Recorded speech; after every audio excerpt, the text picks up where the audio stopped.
In 1929, two sisters, Chiyo and Satsu, are sold by their poor father and taken to Kyoto. Once they reach the city, Chiyo is sold again to an okiya, an establishment where geisha live and are booked, but Satsu is considered not pretty enough and is sold to a bawdy house. In the okiya, Chiyo meets the ladies in charge, Granny, Auntie, and the leader mother, whose attention immediately goes to Chiyo's blue eyes. After being inspected, Chiyo is locked in her new room with another girl called Pumpkin, who quickly tells her to stop yelling about her sister or she'll be hit with a stick. Pumpkin also explains that if Chiyo behaves, she may be chosen to go to geisha school one day. The next day, Chiyo begins to work on chores with Pumpkin. Chiyo gets a little upset when she learns they aren't allowed to leave the building, but she doesn't mind gossiping with her new friend. This is how she learns that this okiya's geisha likes to sneak around with a man, which isn't allowed. This geisha is Hatsumomo, who shows up to tell them to keep it quiet. She also notices Chiyo's eyes and tells her to stay out of her room because she stinks. Later, Chiyo learns that mother only puts up with Hatsumomo because she brings in good money. It's thanks to her that Chiyo is being fed. The kimonos she wears, though, are still not hers. They're extremely expensive and belong to the okiya. Chiyo works hard and well, getting mother to send her to geisha school with Pumpkin. This is the first time she leaves the house since she's arrived, so Chiyo wants to try to go looking for her sister, but Pumpkin doesn't let her because it could get them in trouble. At school, she learns various skills that geishas must know for their profession, like dancing and hosting. One afternoon, Chiyo is ordered to tidy up Hatsumomo's room, who she just saw getting busy with a boy in secret. Since the order comes from the house ladies, Chiyo can't ignore it, so when Hatsumomo finds her touching her things, she gets angry. As revenge, she tells Chiyo she knows where her sister is but denies telling her until Chiyo swears herself to her. In the evening, Hatsumomo comes back to the okiya with a fellow geisha friend. They're both quite tipsy and looking over an expensive kimono they've paid a maid to steal from Mama, one of the district's most prominent geisha. Hatsumomo makes Chiyo ruin the kimono with ink before taking it back to Mama as a prank. Chiyo is supposed to sneak around, but she fails and gets caught, which earns her a beating with a stick and a bigger debt with the okiya because mother had to pay for the kimono. Afterward, Hatsumomo finds her and scolds her for failing, but Chiyo points out she's kept her promise, so Hatsumomo finally tells her where Satsu is working. She pretends she does it as a favor, but actually, she sees Chiyo as potential competition and is trying to find a way to get her to leave. A few evenings later, Chiyo walks with Hatsumomo to her next appointment to keep the umbrella up for her under the rain. Instead of waiting for her until she's done though, she runs to the red light district to find her sister. Satsu is happy to see her and explains she went to the okiya looking for her but she was kicked out, so Chiyo explains nobody ever told her. She wants to run away tonight, but Satsu needs to steal some money first. They agree to meet the following night at the bridge, but Chiyo isn't sure she'll be able to make it. Satsu confesses she's already waited enough, and if Chiyo doesn't show up, she'll run away alone. Chiyo returns to the okiya and finds Hatsumomo getting busy with her secret boyfriend, causing Hatsumomo to send him away before they're found. Mother still hears noises and comes out, and Hatsumomo says she's caught Chiyo lying again. As mother begins beating her up, Chiyo realizes she doesn't owe Hatsumomo anything anymore and tells mother what she saw early. Furious, mother inspects Hatsumomo's and confirms Chiyo's story is real, so she slaps her and forbids her from seeing the boy again because geishas aren't free to love. She also orders to bolt all doors. Now nobody can leave the building without her knowing. The following night, Chiyo decides to climb the roofs to try to escape in order to meet with her sister, but she falls and gets severely injured. Satsu escapes on her own and Chiyo never sees her again. To make matters worse, news arrives that Chiyo's parents have died, and the doctor's bill has been added to her debt. Mother decides to stop investing in Chiyo's geisha training and keeps her as a mere servant instead so she can pay the okiya back. One afternoon, Chiyo stops by the bridge to think about how bad her life has gone. That's when she's found by Chairman Ken, who doesn't like seeing a cute little girl sad and buys her a shaved ice dessert to make her smile. After admiring her eyes, Ken gives her some money inside his handkerchief before leaving, and Chiyo can't help noticing he's keeping two geishas as company. It's then that Chiyo finally finds purpose in her life. She swears to become a geisha so one day she can see Ken again. She uses the money he gave her at the temple to make a wish, and she saves the handkerchief as a memory of this special meeting. Many years later, Pumpkin debuts as a geisha under Hatsumomo's tutelage while Chiyo, who is now 15, continues to work as a servant for the okiya. One evening, Chiyo runs to the dinner her friend is hosting to bring the instrument she forgot and notices that Ken is among the guests. However, when Ken hears a noise and comes outside to check, Chiyo runs away, not ready to meet him yet. A few days later, Mama shows up at the okiya to talk to Mother. She points out that since Granny died, a servant isn't very needed anymore, so she would like to take Chiyo under her wing.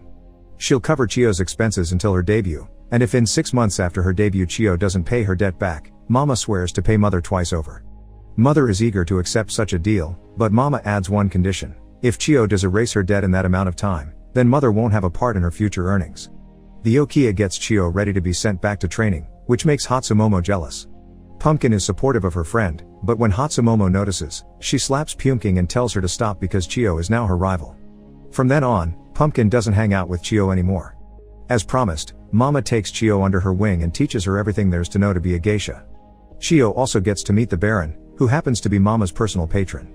Fortunately, Mama has forgiven Chiyo for ruining her kimono because she knows it was part of Hatsumomo's schemes and treats Chiyo like a sister.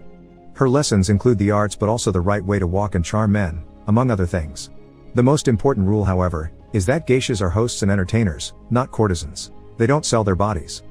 Chiyo does her best to pay attention and learn all the tricks. When she's finally ready, Mama gives her a new name to be reborn as a geisha, Sayuri. Her debut as a geisha comes during a dinner the Baron is having with some friends from the military.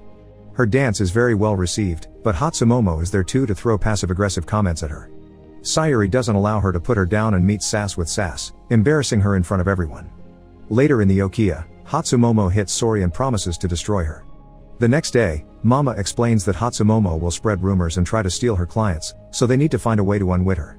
Mama decides to take Sayuri to her first sumo match, where they'll entertain Ken and his business partner Nobu. Sayuri wants to chat with Ken, but Nobu is the boss of the company and the most important catch, which means Mama orders to entertain him instead. Nobu usually doesn't like geishas, but Sayuri manages to impress him with her conversation skills and subtle compliments. Both women leave when Hatsumomo arrives with Pumpkin, not wanting to give them a chance to start another argument. A few days later, Mama gets a plan rolling to undermine Hatsumomo. The first step is for Sayuri to make a wound on her leg so she can be sent to see Dr. Crab. Sayuri is skeptical but follows Mama's orders, and when Dr. Crab sees her bare skin, he's charmed by her beauty. Later, during another dinner with Ken and his business friends, Nobu gives Sayuri a beautiful comb. In return, Sayuri secretly gives Nobu a special box with a rice cake as Mama had previously instructed her to. After dinner, Mama asks Sayuri to give another one of these boxes to Dr. Crab. Sayuri doesn't understand what's going on, so Mama finally explains, these boxes are a way to announce Sayuri's deflowering ceremony is up for sale to the highest bidder. Mama sold hers when she was young too, and she got the highest sum ever paid, 10,000 yen, this helped her pay her debt, and now Sayuri can do the same with her own.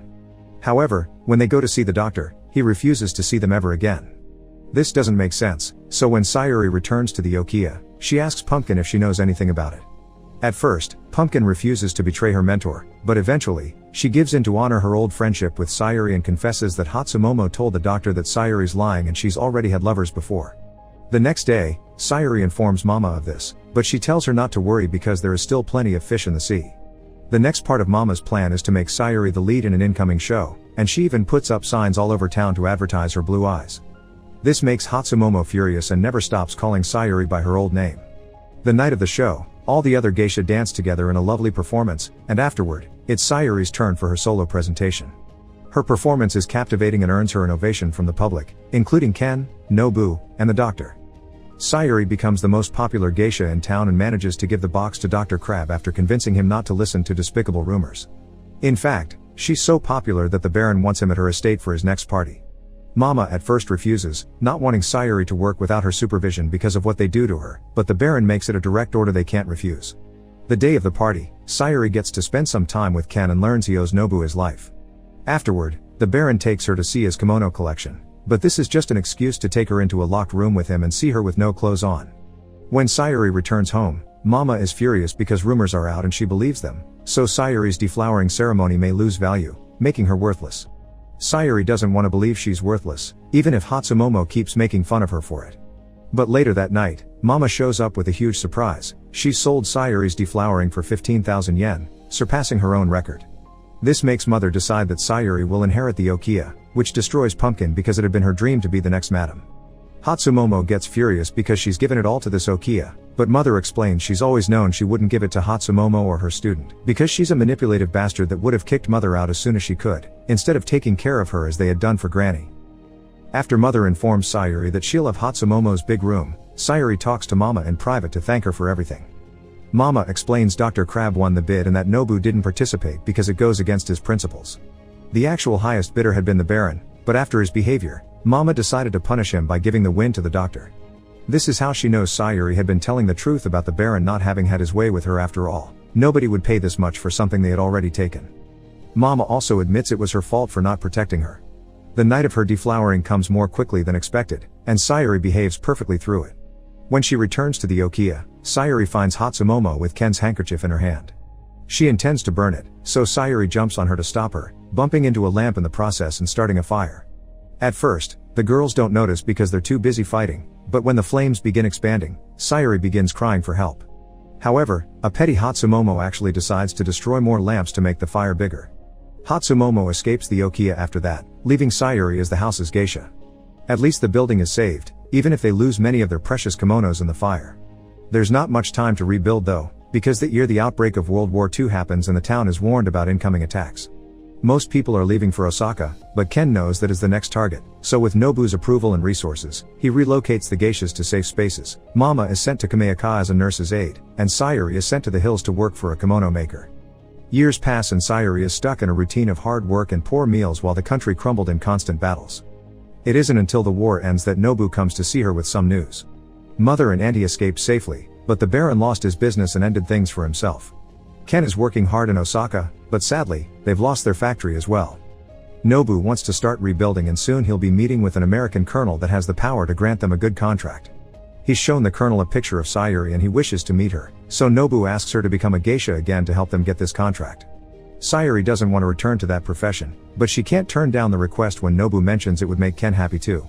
Sayuri returns home only to find things have changed a lot. There are Americans everywhere, and now every streetwalker with a painted face calls themselves a geisha, giving real geishas a bad reputation. When visiting Mama, Sayuri discovers war has changed her as well. She's tired and heartbroken over having lost the Baron, who she had feelings for. She had to sell all her kimonos and jewelry to survive, and now she works renting rooms. But after Sayuri begs for her help, Mama accepts to join her next appointment by wearing the one kimono she did keep, a memory from the day the Baron accepted to become her patron. While staying in town, Sayuri bumps into Pumpkin, who has become an Americanized escort. Sayuri apologizes for what happened years ago, admitting the Okiya should have gone to her, but Pumpkin assures her she isn't angry about it anymore and she has plenty of clients now. Afterward, Mother reopens the Okiya and helps Sayuri become a geisha again with the few accessories they have. The day of the business meeting, Sayuri meets Colonel Derricks, but she also gets to see Ken again. Nobu, Ken, Sayuri, Mama, and Pumpkin travel with the American soldiers to the Amami Islands, where they spend some time in the hot springs. When everyone begins sharing stories, Sayuri tries to tell her tale about the special moment on the bridge, but Ken doesn't allow her to finish. Afterward, Derricks tries to proposition Sayuri, but she turns him down, explaining it's not the geisha way. Nobu sees them from afar and later, he snaps at Sayuri because he's in love with her and doesn't want anybody else to have her. Then he confesses he's in a hurry to rebuild his business because he wants to become her patron. After Nobu leaves her with a threat that he won't be refused, Sayuri goes to see Mama to complain about this situation. However, Mama disappoints her by saying she must accept because she owes Nobu her life. He treats Sayuri gently, and that's more than what any geisha can ever dream for. Sayuri doesn't want to forget about Ken yet though, so she comes up with a plan to scare Nobu away. She finds Pumpkin and asks her for a simple favor, to bring Nobu to the garden at 9 p.m. for a surprise. At that time, Sayuri invites Derricks to her room to get busy with him, that way when Nobu sees them, he'll consider her too dirty for his taste. However, the person Pumpkin brings isn't Nobu but Ken, who leaves as soon as he notices what's going on. At Sayuri's distress, Pumpkin confesses this is her revenge for having had the Okiya stolen from her. In the morning, a hopeless and heartbroken Sayuri throws the handkerchief into the ocean. After a few days, Sayuri goes back to working as a geisha at the Okiya. A very important client wants her to come over to the tea house because he has an offer to be her patron waiting for her, thus Sayuri thinks it must be Nobu. However, when she gets there, she's surprised to find Ken instead. It turns out Ken has always known Sayuri's the little girl from the bridge, and he was the one that sent Mama to tutor her after he saw her night spying on Pumpkin's hosting.